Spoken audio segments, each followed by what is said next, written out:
People, we're back in Portsmouth, and this week we've got questions for Faz Ahmed, the CEO of the Akash. He went to Portsmouth and he said, you know what, I'll give it 2 weeks. After 2 weeks, he never went anywhere else. That was about 50 plus years ago. It's very sentimental to all of us. It's very hard work. It's quite unsociable hours. Because Indian restaurants, they say Indian restaurants work harder than Michelin star restaurants. We had a customer, he moved to France. So he kept saying, oh, you should fly one over to me as a joke, you should fly one over. And then one day I said, do you know what, I will. From then on, it just snowballed. And we had the BBC One show calling us, Good Morning ITV. Do you ever think about stopping?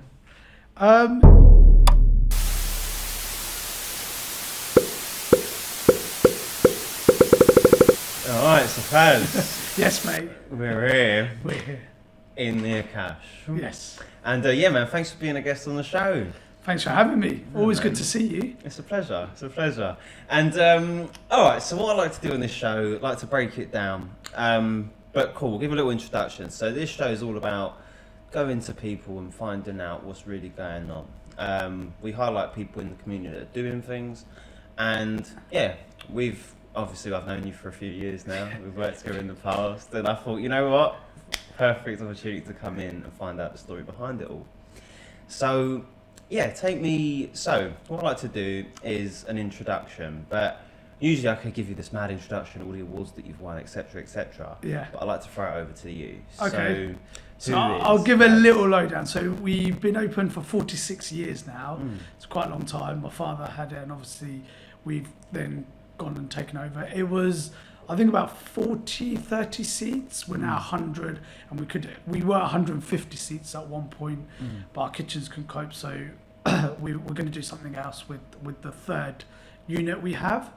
But yeah, we've been open 46 years, fed a lot of people, as you can imagine, in that time. Some celebs have come in. We're very closely linked with the university, closely linked with Portsmouth Football Club, so a lot of the players, the managers, even the owners come in now. So when they fly in from America, they generally come in here.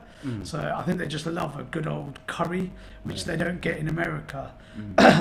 So yeah, we have a very good relationship with the Navy as well. So most of the big kind of players in Portsmouth we know.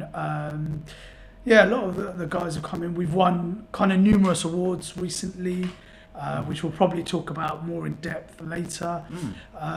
Yeah, generally, it's people call it an institute of Portsmouth because it's been open so long, and it's just been there. I mean, we're feeding now like third, fourth generations down.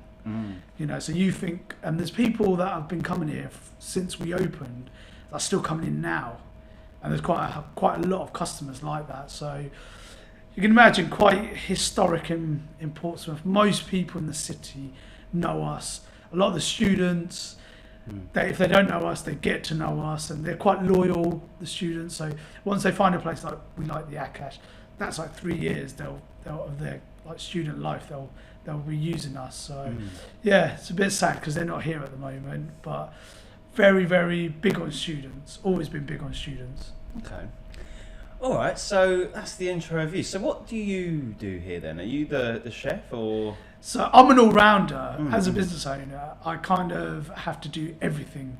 So wherever we need. So sometimes I'm kind of front of house. Mainly I do look at the back. I'll manage the operations there, just to have someone there. Friday and Saturdays I'm more practically in there. So if anyone's off or anything like that, I'll cover them. And generally I just kind of overlook the back and manage the back of house really. But I could be front of house, I could take deliveries, I could do whatever needs been doing. But yeah, my main job is sort of the operations at the back of house. So you said the restaurant was founded or opened 46 years ago. Yeah. What do you know about that story, and how did it get opened?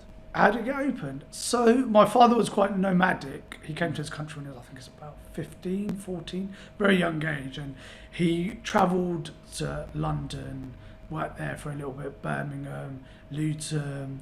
So he went to quite a few places, and he was like, you know, he wanted to find a place that he felt was like close to home, or, you know, he really liked. So he went to London. He was like, that's quite busy. Birmingham and all these big cities, they're quite busy.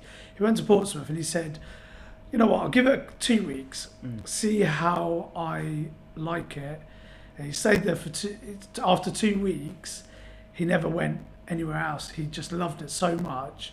So that was about 50 plus years ago. And he said, I'll give it 2 weeks, and he never moved. He built his life here, so he loved it. So it was kind of like he fell in love with the city, which quite a lot of people do. I think quite a lot of the students as well do. They just like it because it's not too fast, not too slow. You've got the beach, South Sea's really nice. So he ended up working, and they thought, do you know what? I want to kind of build my own restaurant. And he did it, and then obviously the rest is history, I guess. Yeah, the rest is history.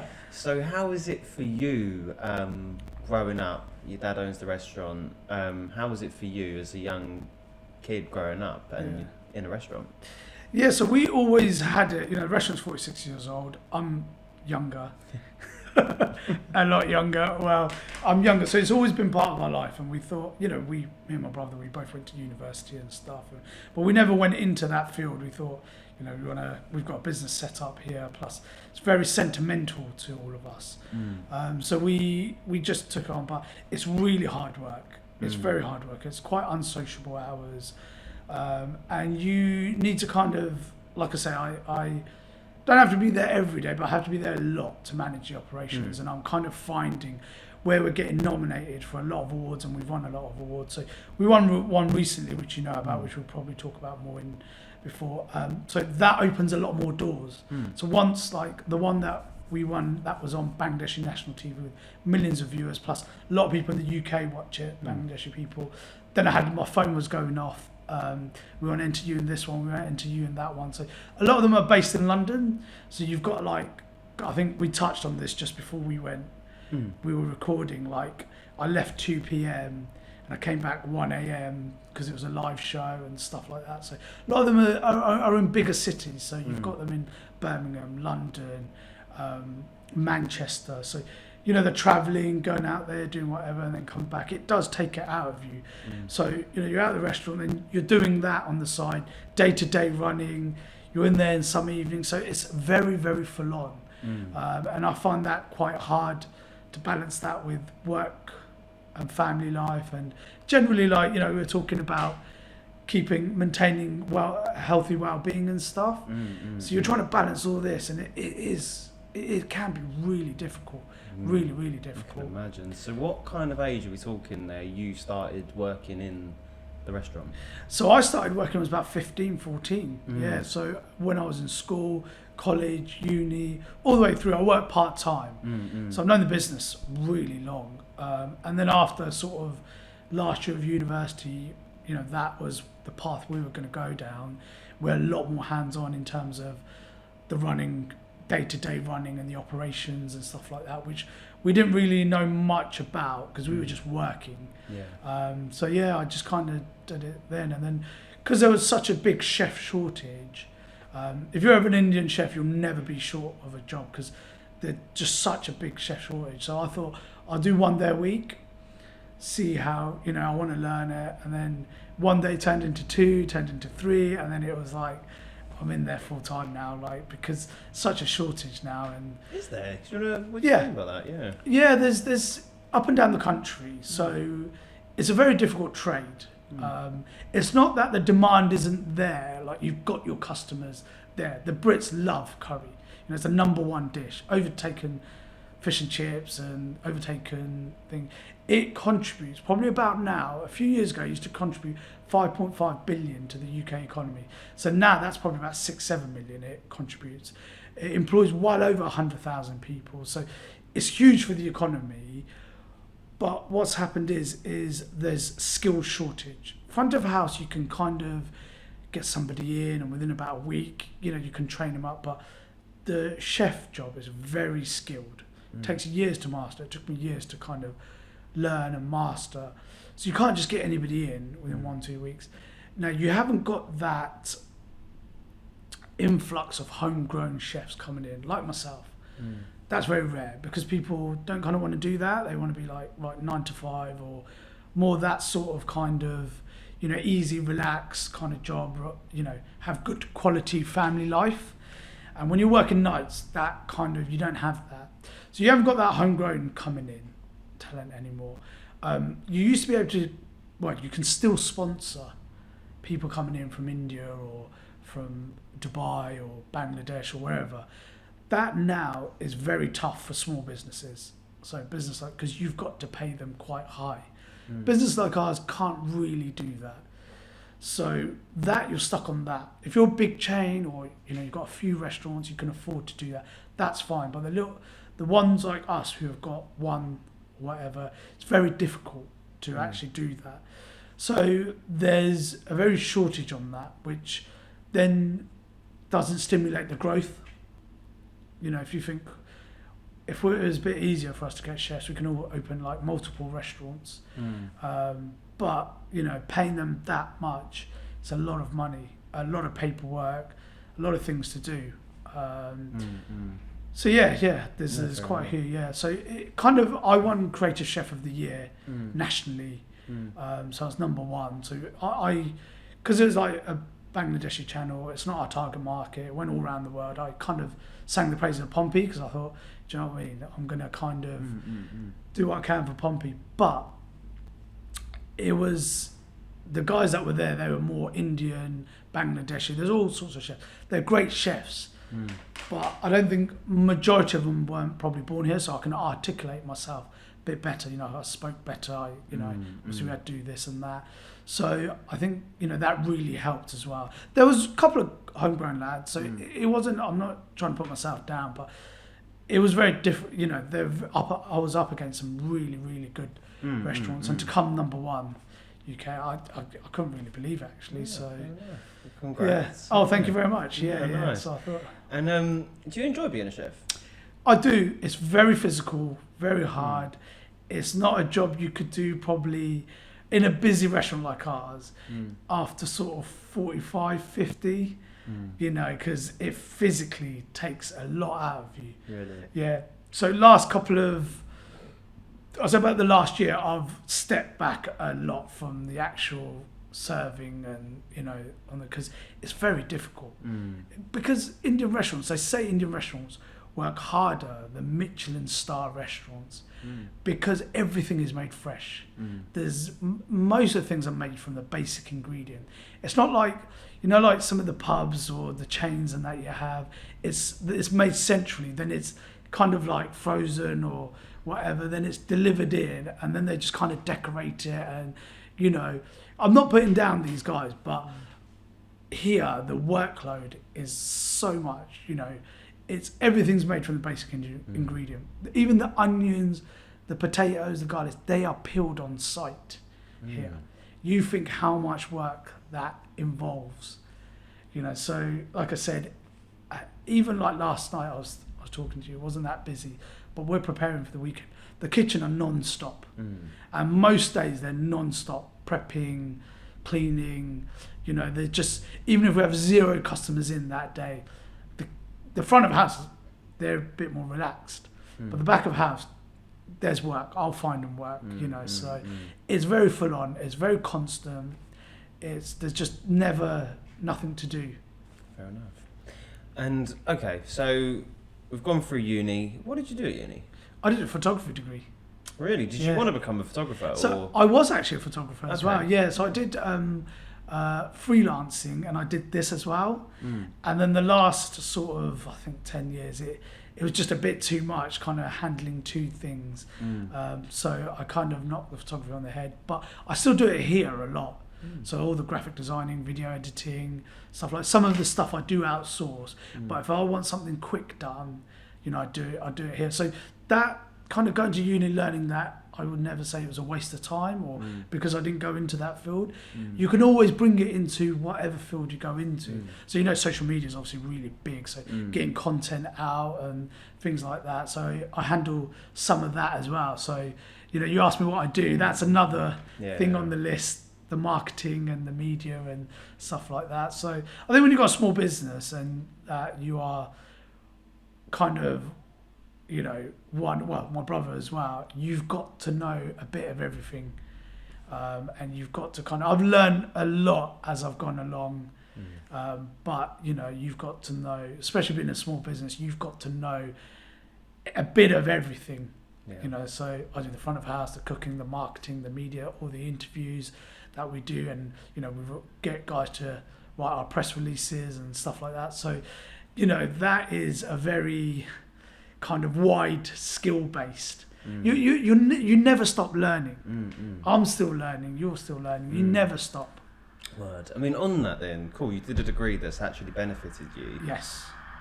Would you say uni can be a waste of time?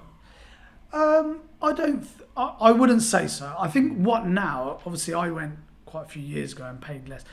The financial burden on it now is very tough. That's the only thing I would say. I'd never say, you know, some of the things at uni that, you know, like I did a photography degree, but we had to do sort of proposals, dissertations, reports after a project. We had to get up and speak in front of people. It's quite funny you said this actually, because my tutor I still speak to, and she said, "Oh, well done on your national award. You know, you spoke in front of millions and stuff like that." And I said, uni helped me in that. Even though it was a photography degree, we had to get up and we had to do presentations in front of everyone, and everyone was thinking, "Oh, this is a bit of a waste of time. I want to take pictures, you know. What am I presenting?" So they have the capability for you to learn at a certain level. So I had to go out and I had to speak to millions on TV, or I have to do presentations, a lot of things. So we do a lot of partnerships as well. And people never be like, right, you know, we're just going to partner up with you. They want a proposal. So you have to write a proposal. So I learned that from uni, how to write proposals. So although it's a photography degree, the skills that I learned, I'm definitely using them like throughout my life now. So even like, you know, I used to be a bit nervy to speak in front of even my classmates. You know, I wasn't a shy guy, but I just found it quite intimidating doing that. And now, like, I'm on TV, doing podcasts, doing radio interviews.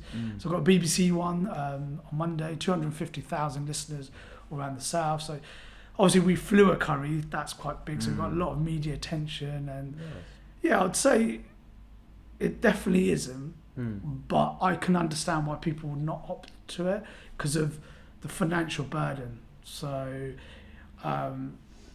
you have like, you know, my class, I think we had about 50 or something, 45.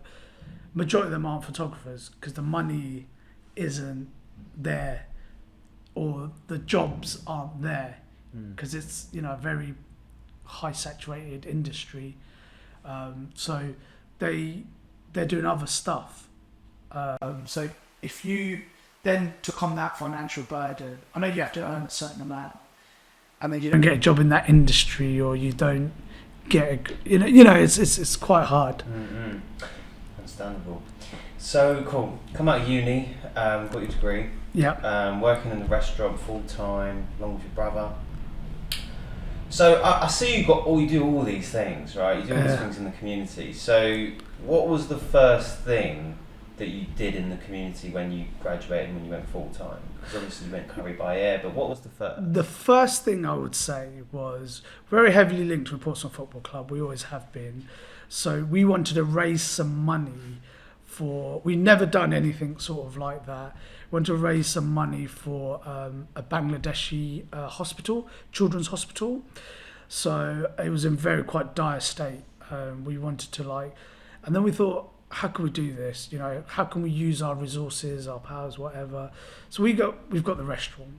We'll do it at lunch. We're not even open lunch, so we'll do a lunch. We donated all the proceedings, we didn't take out any of the expenses. Then we thought, no, Pompey's got the FA Cup. Let's get the FA Cup in if we can. So we rang the club, and the club were fine. They're like, yeah, it's for charity, you know, do it. And this was about 15 odd years ago, I think 2009, so whatever that was, maybe a bit longer. And we bought the cup, we did a 3-course dinner, we raised £6,500 for the charity. and we wanted an incubator originally for the babies, but they get quite a lot of electricity blackouts. If it breaks, the maintenance of it, the running cost of it. So the director of the hospital said, look, we'd love that, but the cost of running that and all the other things that go with it, go back to basics. Clean beds, sheets, medical bandages, medical equipment, basic medical equipment.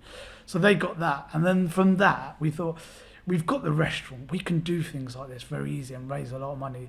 Then we want to bring it more in-house. So we did more sort of like feeding homeless people, lots and lots of charities across. But what worked well is we did quite a lot of in-house charities, stuff like, you know, the Bangladeshi ones and some other ones, pumping the community we did quite a bit for. But they take it out of you. They're a lot of work. So we recently had a charity night this Tuesday, I think, if I'm right. No, Wednesday, sorry. And then we partnered up with people as well. So they said, we're going to do a charity night, blah, blah, blah. We're going to do sort of the brunt of the work. But because we've got such a large following, we help promote them. Okay.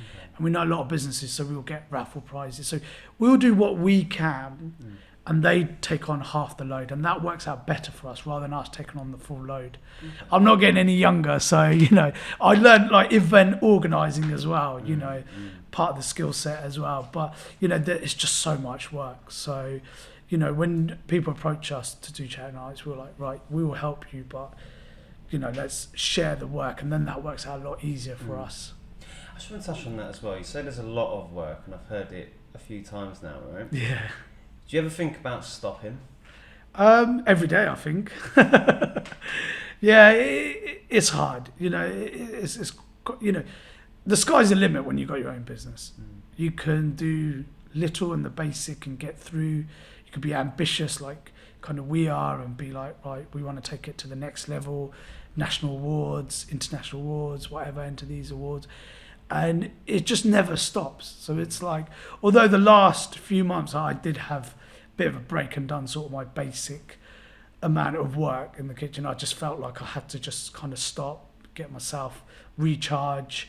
I do have holidays and stuff, but you know, I took a bit of a longer break, so I recharged and I feel a lot better.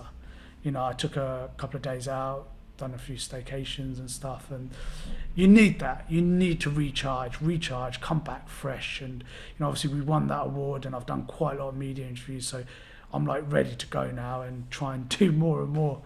So I do think about stopping, but then I think, what would I do?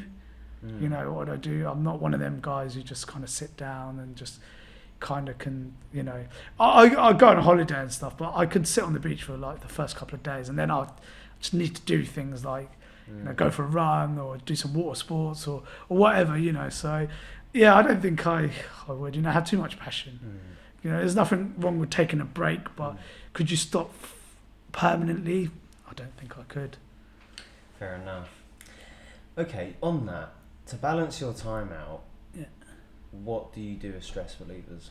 Stress relievers, so running, sports is a huge one.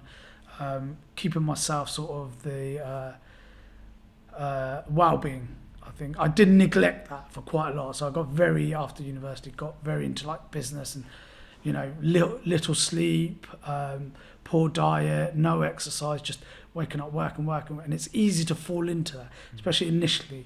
And then the last few years I thought, no, you've got to look after yourself. So start bringing sports and stuff like that, and it's just the best stress reliever, you know. You get really good sleep. So I played football yesterday, and I was very kind of worked here, and then I got tired, and I just knocked out, and it felt like I woke up fresh this morning. And when you have extra stress and you're not eating correct or you're not exercising, your sleeping isn't great, you know. So I think like definitely well-being, like the gym, football is huge. Have that swimming I do as well. Hard to fit it all in though. It's you know, I try and do as much as I can, but hard to fit it in. But yeah, that's what I do. On holiday I'll take my gym stuff with me, and I'll be like, you know, I'll do 2 days of recharging and then got to hit it again. Yeah. No. So you said So when was that turning point then? So you said you was business. When was that turning point? That turning point, I'd say, was the last couple of years, 2.5 years ago. You know, it was then you step back and you think, yeah, I should have took care of myself a bit better back then. You know, you should always try and eat better, exercise and stuff like that. Is a medicine in itself. And one thing that I read very powerful was Steve Jobs as he was dying. So he said a lot of things, you know, and one thing that really stuck to me, I can't remember the exact quote, but it was something like, don't use medicine as your food, have food as your medicine. You know, and he said a lot of things which I read on his deathbed, and it was a very turning point, because he was, you know, he was at top of his career.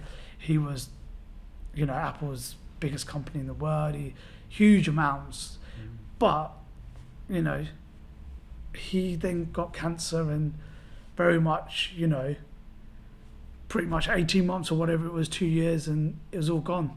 He didn't take anything with him. And my mum also had cancer as well. She died about 2 years ago, and you know, that was a very kind of turning point for us as a family, I'd say.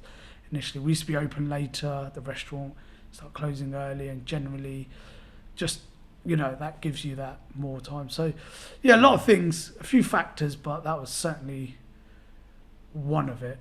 No, fair enough. And so food is the medicine. Yeah. Right? You are a chef. Yes. And I guess you're surrounded by different types of curries and, you know, that sort of food each day. So what do you eat?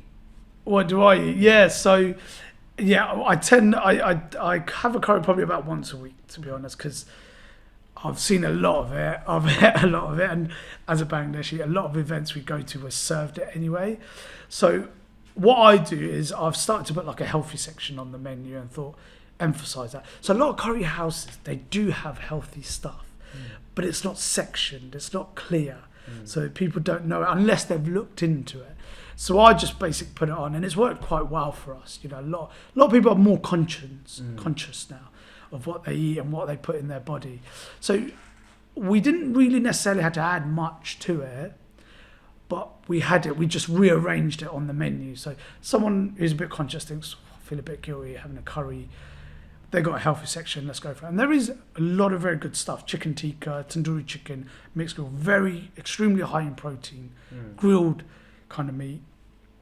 Chapati as well is quite good for you.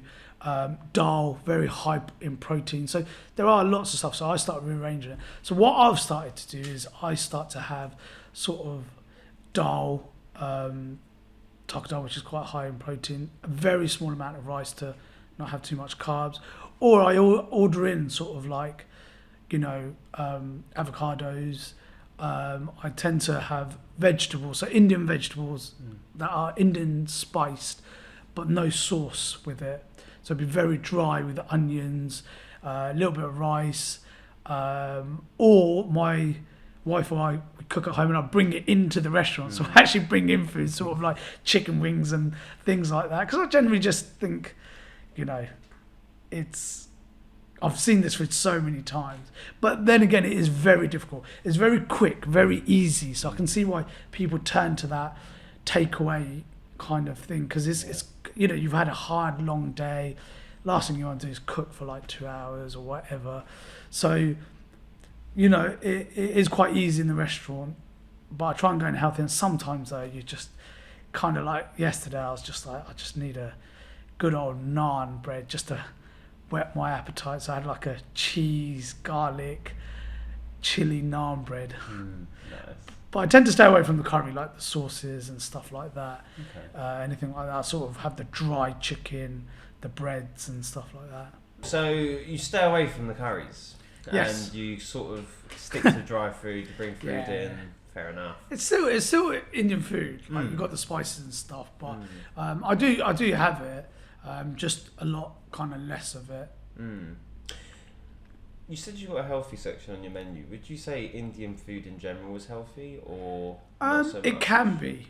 can be. But I think more your takeaway foods and stuff like that, they generally, for it to taste better, they're a little bit more sort of maybe higher in fat, higher in sugar or whatever.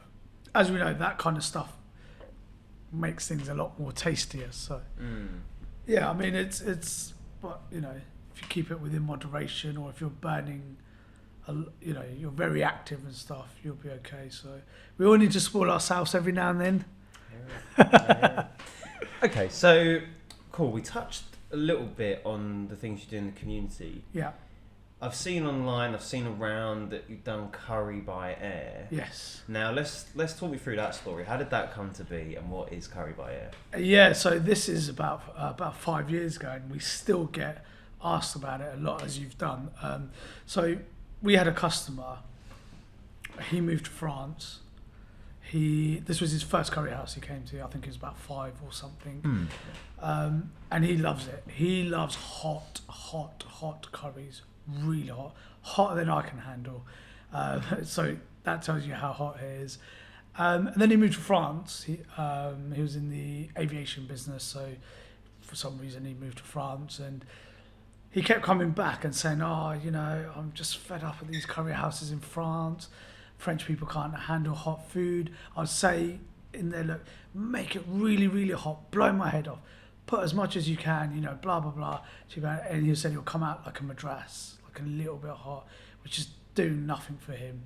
Because he has like a fowl with green chilies, like super hot. And so he kept saying, you know, "Oh, you should fly one over to me as a joke, you should fly one over." And then one day I said, "Do you know what? I will. You're in the aviation business, send me a plane down." He sent a plane down. Then there's a lot of expats around that area. It was in Bordeaux. So he said, "Oh, who's up for a British curry?" You know, and he got together like 60 people. And we made it, took out, the local paper, the News and Express picked up on it. They're always, the local media is so good to us, you know, we've got so much backing from them. They picked it up and said, "Oh, this is quite interesting, you know, why don't you come on air, or, you know, we'll print something on it." They did it, and from then on, it just snowballed. Absolutely snowballed. My phone was going off. We had the BBC One show calling us. Good Morning, ITV, Good Morning, so Holly Willoughby and they didn't run with it in the end, but they were like, that was the caliber of kind of shows ringing us. It made every national media outlet I think there is. It went to France, obviously. It went to Canada. It went to America. It went to Poland. I had all these friends from all these countries just sending me stuff where it made. So it was huge for us, you know, huge. I mean, we would nowhere be able to pay for that sort of marketing, you know, as a small business. So we were very lucky in terms of the amount of press we got. It really boosted business. And we're still talking about it now. I spoke about it at the awards. I think it's something that we're very proud that what we had done and achieved, that will always stick with us. That will always be, that's the restaurant that flew the curry to France. Yeah, most BBC things ran with it. It was an amazing experience. I learned, as I said before, we're always learning. I learned so much in that process, handling, you know, that amount of media people that were, you know, we had to have we just thought we're going to fly out. At the actual airport, we had to then have a press conference because there was that much media attention. And then I wrote, like, you know, stuff for the press, and I handled a lot of press. And then I realised, like, how much, because BBC and Sky, there's quite a lot of rivalry, which I didn't really understand back then. And they're like, "Who wants a story quick?"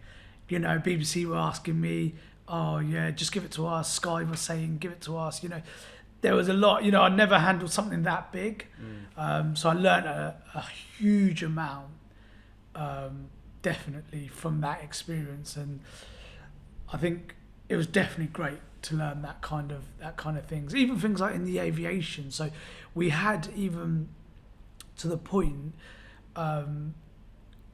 we were going to cancel if the weather's bad, because we flew out from Solent Airport, which is a very small private, and if it's a small one, so if the weather's bad, they won't fly off, they'll delay it and stuff like that.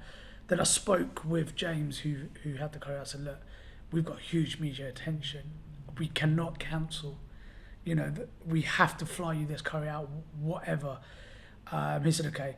So we then had to have a contingency plan of, right, if the weather's bad, if it's cloudy, rainy, we can't fly out, we have to then go to Southampton Airport, who are 5 times the cost. So it was a lot more cost-wise, but we thought we have to fly this out that day. We can't cancel. Well, the original plan was we'll just cancel and do it another week, whatever. But we couldn't do that. So they said, look, there's huge publicity at Southampton Airport. We'll give you 20% off. But there's still, 80% more than the cost of the small airport. So we got there. It was a bit cloudy, a bit rainy, and I was a bit like, oh my God. And the manager was like, oh, I don't know, the manager of the airport. It was a very intense week for me. As you can see, handled quite a lot by myself. I still had a few people helping me.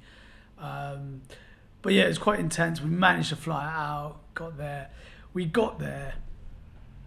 So we stopped in, I think it was Cherbourg, because it was cheaper. Because we had to think about cost effective. Because, we're still a small business. Fly out, curry, do all this and stuff. There's a lot of cost involved. We done it for I think it was, I can't remember exactly now, but we did it for 15 or 18 quid per head per person. So we kept it really cheap and affordable for the guys that ordered it. We didn't want to boost up the cost. Oh, you've got to pay for the plane, you've got to pay for this, you've got, just boost it up. So we still did it. And I always say we've stuck to our promise, which is we do free delivery over £12. And we did that for these guys. So, so we went to Cherbourg and we had to show our passports because it's cheaper to go into passport control in Cherbourg rather than going to a bigger airport in Portsmouth. So I was very lucky because I had James, who's in the aviation industry, guiding me.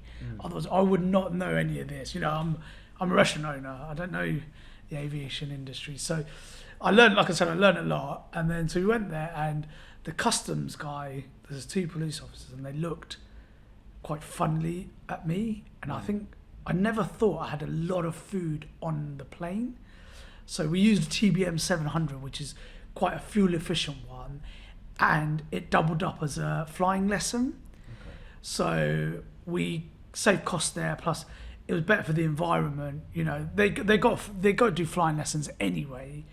So we're not just we just took this plane out and we used all that, we left all that carbon footprint, which we didn't do. So it was a flying lesson anyway, with TBM 700. Plus, if you think 50 people's food, if you delivered 50 people's food by car, the amount of carbon footprint in that, I think we were more fuel efficient in that side. So yeah, we did this, and these guys the police looked quite shifty. I thought, oh my God, I've got 100 poppadoms in there. I've got all these guys. What if they confiscate it? Or if they say you can't take food that hasn't been checked? But they came up to me and they said, oh, their French accent, curry by air? And I said, yeah. And they said, can we get a photo? So they wanted a photo of us. So that was I thought, oh God, that was a bit of a relief. Then we landed at the airfield, Sukats airfield, I think it was. And all this English people were there, just, wanted a curry. They wanted proper pop-tarts, proper thing. The UK has the best standard for Indian food. It's number 1. The competition's high. No other country in the world, you've got the authentic ones in Bangladesh and India and whatever. That's different. But any other country, it's their national food. The UK's got the best standards. Huge standards, really big. Like I said, the Eisners, the Portsmouth Football Club owners, they come in and they don't get that type of food out there. So every time they come, pretty much most of the times they come in for a curry. Michael Eisner's wife came in a few months ago, first time in here, and she just loved it. She said, "Oh, this is brilliant." You know, it was our first time. We don't get kind of things like this, so they really enjoyed it. And I think same with the French, you know, but this were experts. Chinese is quite big in those countries, but not Indian food. Interesting. So you took it out to France. They loved it. Yeah. And was that the only one you did? That is so far. We did do one in Italy. That's been our actual furthest one, but that was by car. Okay. So we did that one by Italy. So that was quite. It didn't go as big. I think they find like the whole air quite sexy, you know, helicopter, plane, you know. They found that this went by car, so it wasn't as big. We still got coverage on it. So even though we've been open 46 years, we still have to stay on top of everything. Our food, our marketing, keep ourselves out there, keep going. You know, like I said, we have very loyal customers, but we still need to remind them we're here. McDonald's, Coke, biggest companies in the world, they're still advertising. Why? You know, because they still need to remind people that they're there, you know, and stuff to increase sales. So we still have to do it. We were quite lucky when we flew the curries. So one of a big aviation guy who sponsored some of it. So he's got flying schools and got a lot of stuff. He actually, then we flew to one of his flying schools and they rolled out the red carpet for me. So I was like, I don't know who you think I am. I'm just a restaurant owner, a little restaurant owner from Portsmouth. But, you know, they rolled out the carpet. We came out, red carpet. He had flying schools, simulators. So it was really nice to see.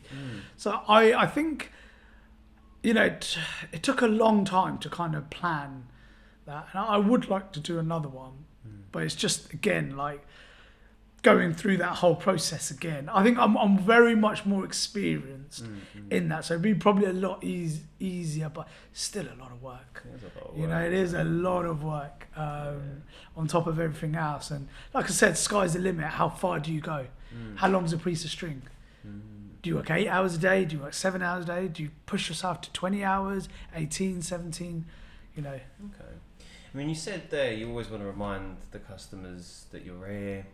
I think you said earlier as well that this restaurant is the only one with the Akash name. There is a few more Akash names in the country, yeah. But so it's a generic name. Not the same owner. It's a generic name. It's generic. What does it mean? It just means sky. The sky simply means the sky. So there are a few more, and obviously we couldn't trademark that or copyright it because there'd already been more that have come out, but they're all independent. So you've got loads of memories of India or, you know, Taste of India. They're just generic names, but there's no chains. Okay. I mean, would that, you know, potentially become a thing? Would you open more this restaurant somewhere else? Indian restaurants I probably wouldn't open anymore because the workload into it. Like we mentioned before, the amount of work there is. I think I would try and go for something a little bit more modern. So maybe like easier sort of grilled Indian food or that daytime, that kind of quick grab and go type, you know, which is quick and easy to do. You know, that type you can be open longer. Lunchtime, a lot of people wouldn't have curries. It's quite full on, or, you know, a lot of people are working sort of during lunch. They can't sit there for an hour or whatever, 2 hours, hour and a half, and have a slow meal. So it's a sort of grab and go kind of thing, you know, like samosas, chicken tikka pieces, maybe the rice, a little kind of thing of rice. But actual like full on sort of your curries and stuff like that, I think we probably just keep it here. Yeah. But keep it simple. 3 Indian restaurants a week are closing. Wow. A week. Is that because of why do you think that is? I think skill shortage is huge. The running of it is quite hard. So I know even Albert Road, my road, you had Golden Curry, that's turned into a kebab house. You had Coriander, that's turned into, it's called Roosters. So the chicken place. You had another one takeaway down there, which was Sharif's, I think. That's turned into Messy Burgers. So kebabs, burgers are a lot easier to do. You know, pizzas, they're very, you know, I'm not taking anything away from them, but the skill base is a lot less, you know. Most of the kebabs, most of the burgers are probably not even made. They're frozen, just flip it, put it in a bun. You know, it's a lot easier. So you can really train people up to do that within, I would say, a few weeks. Fair. You know, to a good standard. You get an Indian restaurant chef in, to get them to any decent standards, you know, they're not going to know everything, but to get them to a helpful standard, you're talking 9, 10 months to about a year, easily. That's crazy. Easily. Fair enough. Yeah. Wow. And family-run business. Yeah. How important is family to you? Family is very important. You know, we look out for one another, you know, a bit more, and we can take more time off as well when we need it. We have to work harder when we kind of aren't, you know, when we're short-staffed and things like this. But yeah, it's very important. You know, us Asian people are very family-orientated. We look after one another a lot more and stuff. I mean, on that, how important is family in running a business? I think it's key here. Yeah. Very much key. This restaurant is based on a lot of based on good service. So a lot of time when somebody comes in, I think pretty much 80 to 90% of the customers we know are on first name terms. So they kind of, maybe we sport them with that. They expect, like, they come in, are we going to see Jeff, Faz or George or someone in here, and you know, they kind of like that, you know, how's your mother, how's your sister, you know them personally, and that it's that extra personal touch which people really love. So it's very important. One of us is always sort of mainly here, based in at least here, so it is good, it is bad. If you have family weddings and family dues, it is a bit difficult, you know, but yeah, it's important to maintain that level of service, really. No, fair enough. And obviously, you say you're not getting any younger. Is the plan always to pass it on to younger generations, or do you think after this, after you and your brother, you know, get a bit older and whatever, you lot are just gonna wash it? It's very difficult, very difficult. Like I said, there's very rare British-born people going into this trade. So very rare to find a British-born chef. So very rare to find a British-born chef with a degree going into that industry. So I don't know. I mean, I think I'd leave it to the kids what they want to do. But it'd be good to get them operational so they don't need to be there as much or as hands-on as much, you know. It is a thriving industry, you know. It is very popular. It's just, I think, like, some of the industry kind of forefathers did really well getting it to without any education. You know, people like my dad, they got it through as the #1 cuisine without any education, without any help. They worked very hard, and you can never be ungrateful to what the pioneers of the industry did. But having said that, there's now like, they didn't think of like getting the others through or getting the younger ones through. You know, they always probably thought there'll be people coming through and working in the industry, and that's what now the industry is suffering a lot. Okay, fair enough. Wow. And okay, so I guess that kind of leads us on towards the end. So Yes. In terms of community, what does community mean to you then? Community is huge, very huge. We have the community supporting us for 46 years. We never forget. We wouldn't be here if it wasn't for them. And that's what I said when I went on Bangladeshi TV, that, you know, I'm only there because of them. You know, certain media community help us a lot. People have been coming in for 46 years into the restaurant. So we need to give back. If you give back to the community, they will automatically give back to you. You know, we've done countless stuff, feeding homeless people several times, pumping the community, other local charities, and you've always got to give back. You've got to give back as much as you can, and they always give back to you. I always say, you look after the community, they'll automatically look after you. So they mean a lot. Without them, you wouldn't have a business. You wouldn't have anything. You wouldn't be able to employ people. So they are key in everything. And the Pompey community are very tight-knit. I really like, that's why I wouldn't ever move out of Pompey. I could pick up the phone and say, could you do this for me? Could you help me on this? There's some people, vice versa, can do that with me. They're very accessible, and it's that whole community helping one another. It's Pompey's a city where it's not like London where you get lost because it's so big, and you've got pockets of people there, or you've got boroughs there.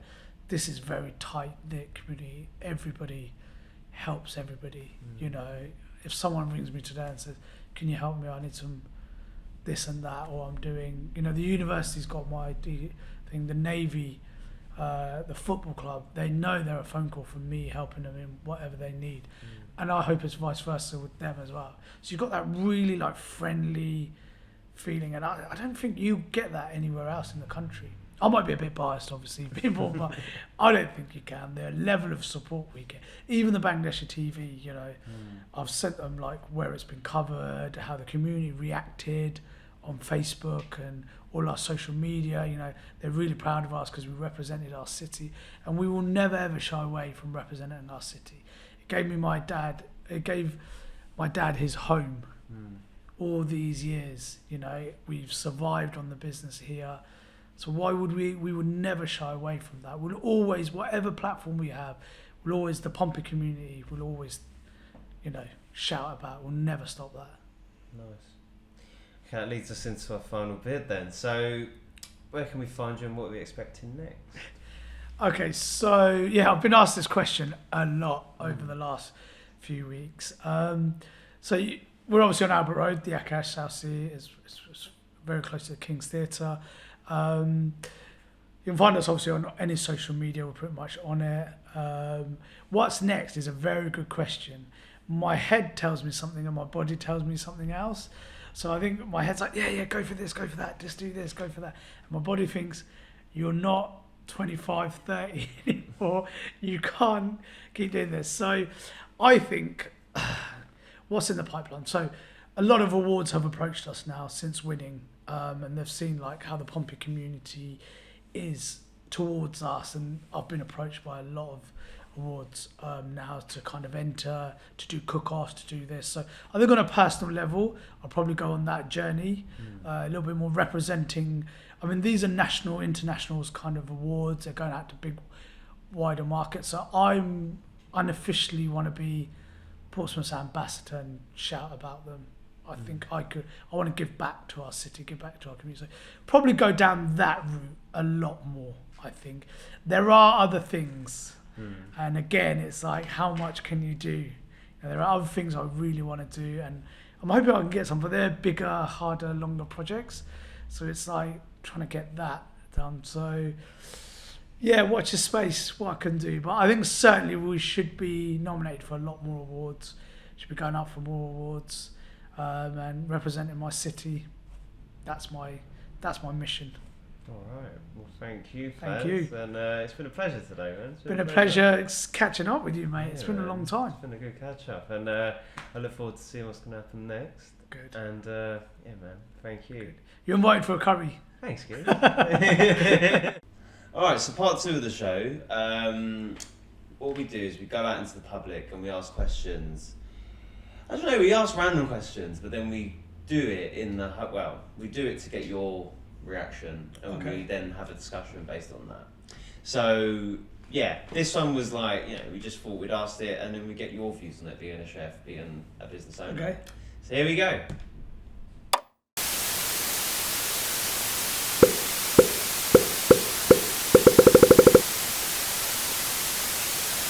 So do you think someone who's not native to a country can sell that food? Oh, I don't. Sell it? Yeah. What do you mean? So for example, let's say I'm Chinese and I'm selling Indian food. Oh, I don't. Authentic. I don't think I can comment on that. I don't know. I don't know. I don't know. Interesting. I think people should. We should just accept everyone and just be happy. Food is food, isn't it? Yeah. I love it. So can you sell native food when you're not from that country? Oh, that's a good question. That touches on like cultural appropriation. Kind of. I guess if you really know what you're doing, maybe if you've been living in a different place, or you have family members or friends, or you've been trained with, or you're just a really good chef. Yeah. But it does border on cultural appropriation, doesn't it? Oh, well, yeah, that's it from us. Can you sell native food if you're not from that country? I think if you were really passionate about a dish and you wanted to cook it for someone you love, like I feel like cooking for people is a love language. I love cooking for my partner. I love seeing that happy smile when he's like, yeah, that's it, that's tasty. And I mean, the first time I've cracked egg fried rice, I was happy, you know. And obviously that's not English, but I think if you're passionate about food, yeah, but obviously there is culture to understand in everything, isn't there? Is the answer no? Can I not? Did I not sell it? I don't know. I think you need to appreciate where you're coming from. If I was going to do it maybe on a official public level, like a restaurant, then I'd need to do my research and back that up a lot more. Can you sell native food if you're not from that country? Personally, I can't, but I don't really sell any food. I think it's better when people from the country sell their food, because it's just more culturally appropriate. All right. So that was the question that we went out and asked. So first of all, what are your thoughts on the answers? Okay, so yeah, I think a lot of people were a bit like, you know, we personally as a restaurant, we've had English chefs who we've trained as Indian chefs, we've had Romanian chefs, because of the skill shortage. Before it used to be all sort of Bangladeshi. So I understand the sort of appropriation they said. I personally think, why not? You know, my friend's got a Turkish restaurant and I'm starting to learn bits from him and seeing, but there's a great answer. If you're passionate about something, why can't you do it? If you're passionate about photography, why can't you be a photographer? You don't have to be any culture to be a photographer. That's interesting. If you see, or a videographer, they wouldn't say, oh, he's Chinese, he can't be a photographer. So I don't think it's correct to say, oh, he's Chinese, so he can't be an Indian chef. I guess. Okay, that's point's valid. But how do you feel about, you know, let's say a restaurant sells it says authentic cuisine, and then the chef or the owners aren't actually native? Aren't native or are native? Are not. So, from my personal experience, I was born in the UK. I learned this is a different type of food. Although I've had curry all my life, British curry is way different to what you get. So it almost is a different cuisine. You know, you won't get masalas, you won't get korma like this in thing. There's similarities, but it is very, very different. So I've had an English lad here who's had to learn from scratch curry. So what's the difference between me and him? I'm native, yes. All I've had is I've grown up with more curry. I've not cooked it, I've grown up with more of it. But it's a different type of cuisine here to what we would cook at home. He was born here, I was born here, he was educated, he went to college here, I went to college here. We both worked in Indian restaurants, we both learned from scratch. But the perception I get, you know, if you do go into, say, a Chinese restaurant, you see maybe an English guy cooking, you get that perception like, oh, how authentic is it? Does he know what he's doing, or is he just kind of thing? But it could be he has more experience than some of the new Chinese guys coming in. So I understand, like, when you see it, it's a bit thing, but we need this for our industry to survive. Everybody going into it. You've got French restaurants here with Ukrainian chefs. So I guess you go back to what we said earlier in the longer form. It was that skill shortage. You've got in Birmingham Pakistanis, Indians, what have you, with fish and chip shops. nobody sort of batters an eyelid there. So. No, fair enough. Fair enough. That's valid. And okay. So yeah, any closing thoughts? Any closing words? No, I mean on this or in general. In general, I just would want to say I've got a lot of hats on promoting Portsmouth, but I want to use this platform to promote our industry. And people say it is a dying industry, believe it or not. So my thing is, look guys, if you've got a passion for cooking, there's a lot of YouTube channels out there. There's a lot of things. You can even come here if you're local and you can have your work experience or whatever. Get into Indian restaurant cooking. You will never be short of a job, ever. You know, in that industry now, there's such a demand, and I will kind of say, learn it. You'll never be short of a job. It is hard work, but think of all the platforms you can go on. Think how prestigious you could become. So maybe have an English Indian chef take him all the way. There's a gap in the market for that, I'm pretty sure. Wow. Excited to find out. And yeah, Faz, thanks you again. No, thank you for having me. Yeah. It's been great. Yeah. And yeah, man, look forward to it.